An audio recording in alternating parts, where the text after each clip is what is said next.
Ouais, salut tous. Voici la première vidéo de nos séances sur Firebase. Je me présente très rapidement. Je suis Setia Fanou, développeur d'applications Java Android. Voilà, je suis aussi co-organisateur de GDG Lomé. Bah ouais.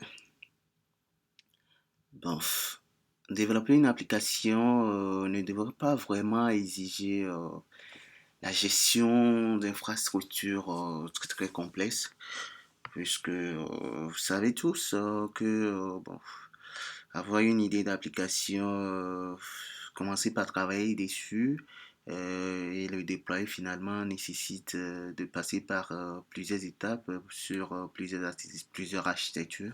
Donc du coup, vous revenez à faire un peu de full stack. Full stack qui consiste à toucher un peu de tout. Donc, vous allez voir les développeurs qui sont full stack, ce sont ces gens, ces développeurs qui sont vraiment des super développeurs, disons, des super informaticiens. Ouais. Parce que le gars, il peut faire la base de données, il peut écrire des requêtes SQL, il peut créer la base de données, etc. Il peut gérer le serveur, configurer le serveur, gérer la partie réseau de votre application. L'infrastructure, oui, il est présent. Il peut aussi toucher à l'authentification, créer des API pour se connecter à votre base de données, etc. Et puis, le gars se retrouve finalement sur la partie client de l'application, que ce soit mobile, application ou la partie web de votre application. Donc voilà, ça c'est le full stack. Le full stack n'a jamais été facile du point de vue que ça revient à faire beaucoup de choses à la fois. Donc du coup, il y a toute une complexité derrière. Si on prend le côté serveur, par exemple, le côté serveur, infrastructure, vous aurez à gérer beaucoup de transactions entre les serveurs, comment synchroniser les données entre les bases de données, etc. de votre application, comment gérer, réagir aux requêtes envoyées par les clients, tout cela. Bon, voilà, ça fait en grosso modo beaucoup de choses à faire. De même, au même moment, du côté client, le full stack n'est pas aussi facile. Côté client, faire du full stack, ça revient à développer une application web de votre solution. Développer une partie iOS, par exemple, et développer une partie Android, créer une version Windows Phone, etc. de votre application. Donc, ça revient au fait à faire beaucoup de choses aussi là, travailler sur beaucoup d'aspects de votre application et ce n'est toujours pas facile. Donc, voici l'utilisateur. Or, l'utilisateur de votre application, lui, il attend quoi? Concrètement, il attend la rapidité de votre application, la fluidité de l'application, le mode hors ligne de l'application. L'utilisateur veut avoir une application qui peut travailler en mode connecté ou déconnecté.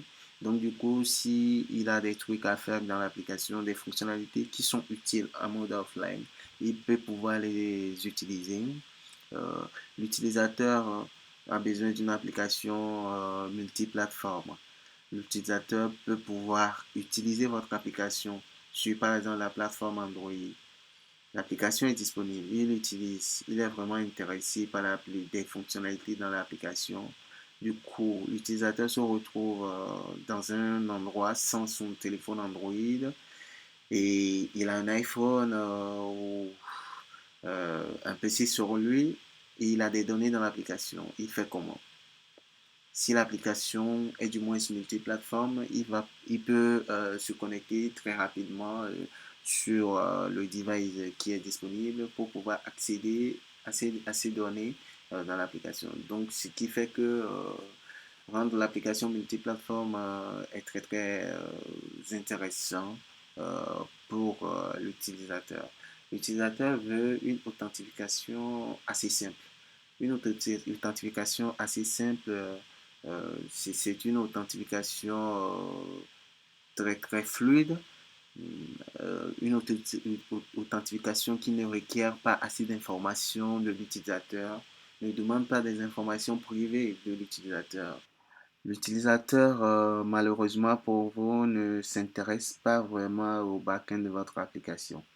Bah ouais, dommage. Vous allez perdre assez de temps à travailler sur le back-end, l'architecture de votre base de données. Euh, Vraiment, l'infrastructure très très sophistiquée avec des serveurs synchrones, asynchrones un peu partout. Voilà.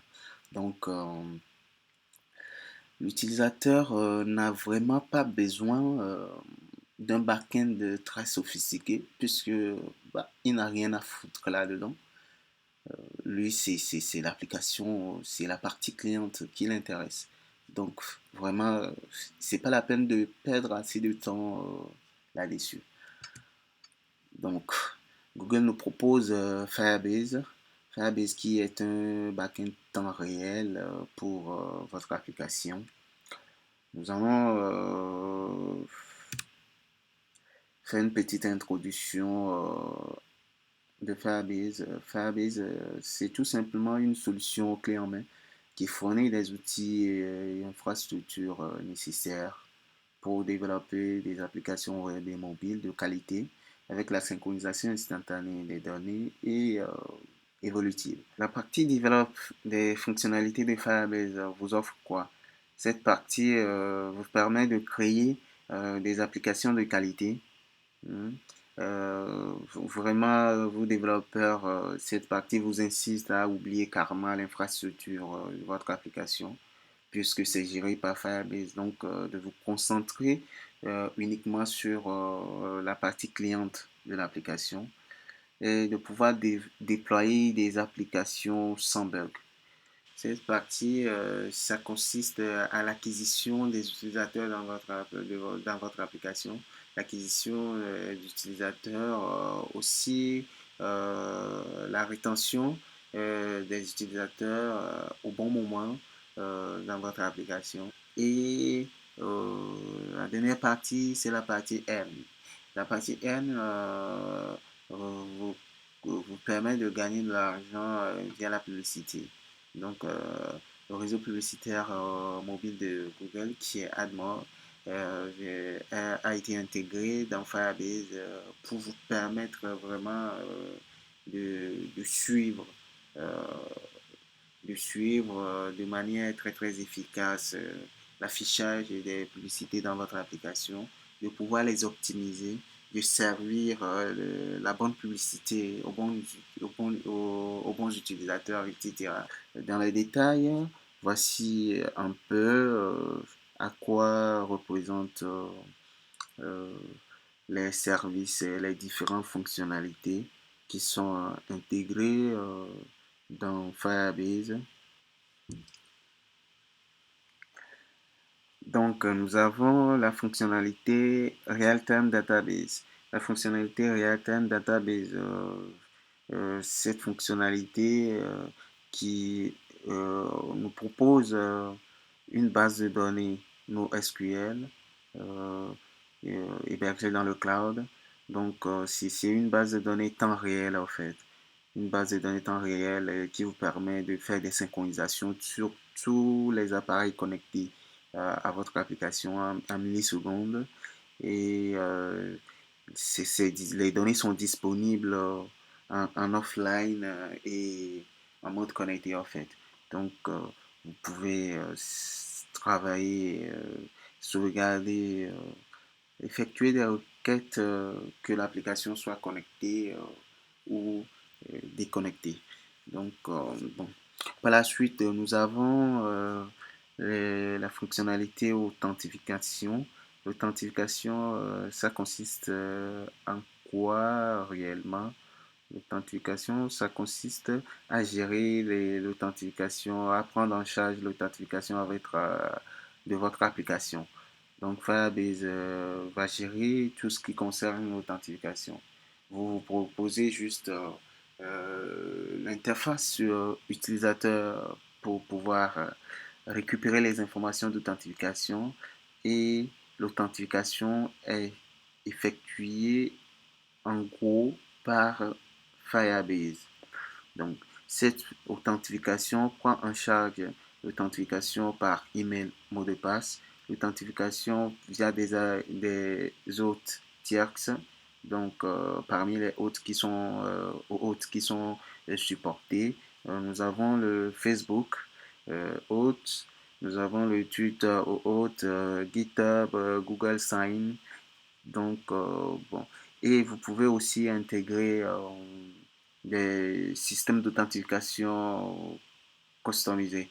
Donc, si vous-même vous avez un système, par exemple, d'authentification via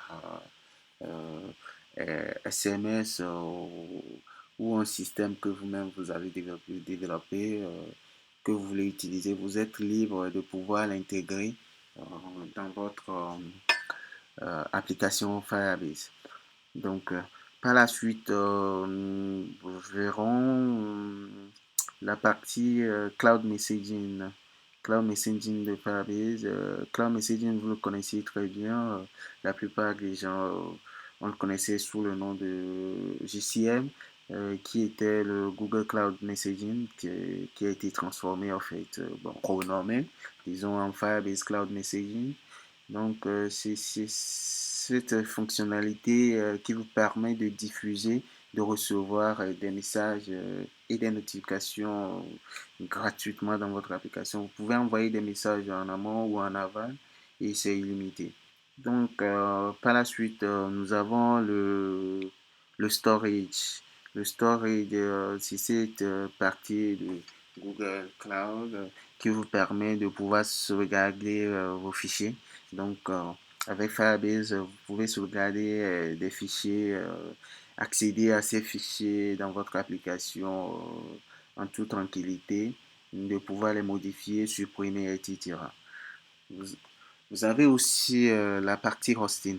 La partie hosting consiste à quoi exactement? La partie hosting consiste à l'hébergement des assets de votre site web. Donc, tout ce qu'il y a comme ressources statiques de votre site web, vous pouvez les héberger directement sur la partie hosting de votre application Firebase. Par la suite, nous avons le remote config. Le remote config, ça vous permet de pouvoir configurer votre application à distance.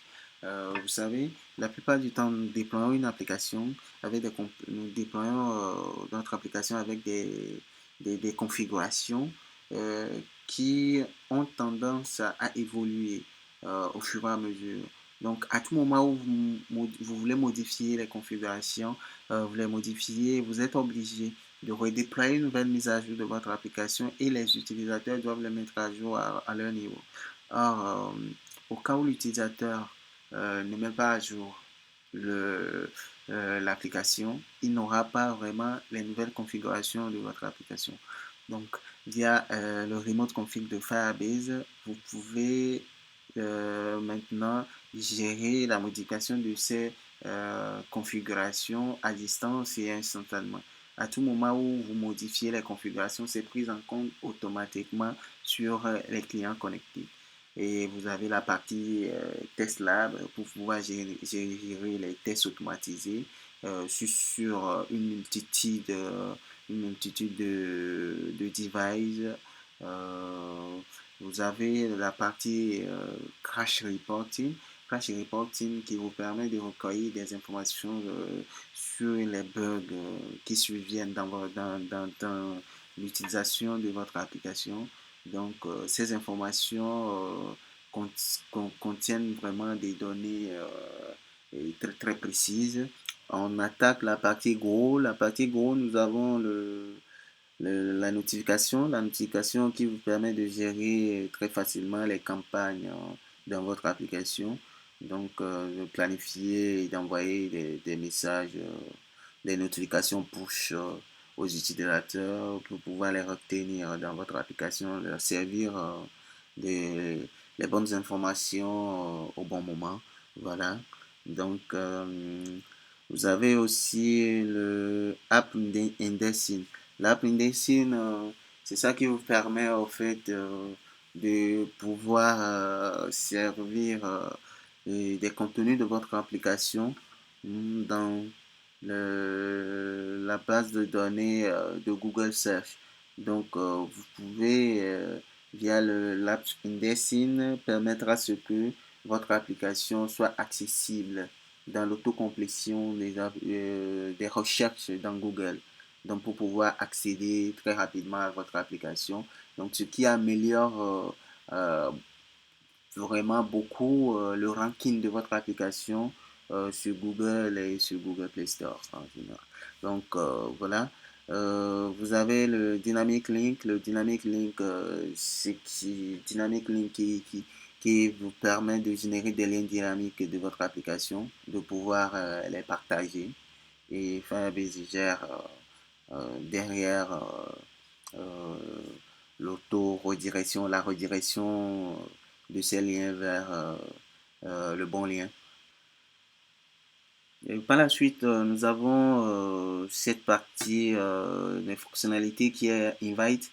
Invite, ça consiste à quoi? Vous savez tous que vous développez votre application et par exemple, si l'utilisateur doit pouvoir recommander votre application à d'autres utilisateurs, il va falloir créer toute une solution pour pouvoir gérer le partage de liens, etc. dans votre application. Avec la partie Invite, Firebase vous permet de gérer très très facilement l'invitation, la recommandation de votre application. Par exemple, l'utilisateur clique juste sur un bouton, etc. dans votre application et il y a un formulaire qui est affiché. Il fait le choix du service qu'il veut utiliser, s'il veut partager par email ou par SMS, puis euh, il valide avec le contact auquel il veut envoyer l'invitation ou la recommandation, et puis c'est envoyé automatiquement par Firebase. Le lien est généré automatiquement utilisant le Dynamic Link. Donc, ça propose un lien directement à l'utilisateur pour pouvoir télécharger votre application. Et lorsque l'utilisateur clique sur ce lien, Firebase gère derrière la redirection et ouvre l'application dans Play Store si c'est sur Android ou dans App Store si c'est le cas de iOS. Donc, avec la partie Invite, Firebase gère aussi le Deep Link. Donc, vous avez la partie AdWords aussi. Cette partie qui vous permet de lier automatiquement les segments d'utilisateurs de votre euh, application. Donc, les segments qui sont définis dans la partie analytique de Firebase pour pouvoir améliorer le ciblage des annonces, optimiser les performances de votre campagne publicitaire, par exemple.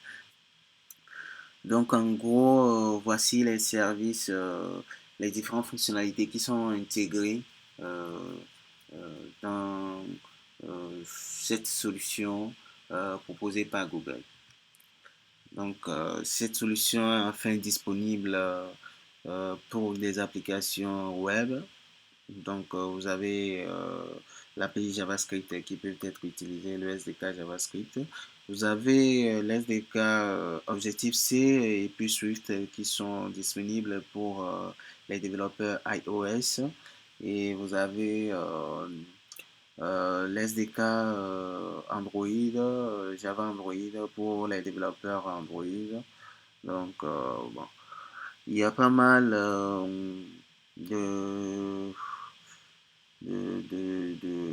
il y a pas mal d'SDK non officiels aussi pour d'autres langages comme PHP, etc. qui sont disponibles. Donc, si vous avez besoin de ressources ou beaucoup plus d'informations, vous allez sur firebase.google.com pour aller sur firebase.googleblogger.com. Donc, bon, voilà, je suis arrivé enfin à la fin de notre petite présentation sur Firebase. Donc, c'est bon pour aujourd'hui. Prochainement, nous allons faire notre première live coding qui sera sur l'intégration de Firebase dans votre application mobile Android. Donc, je vous remercie.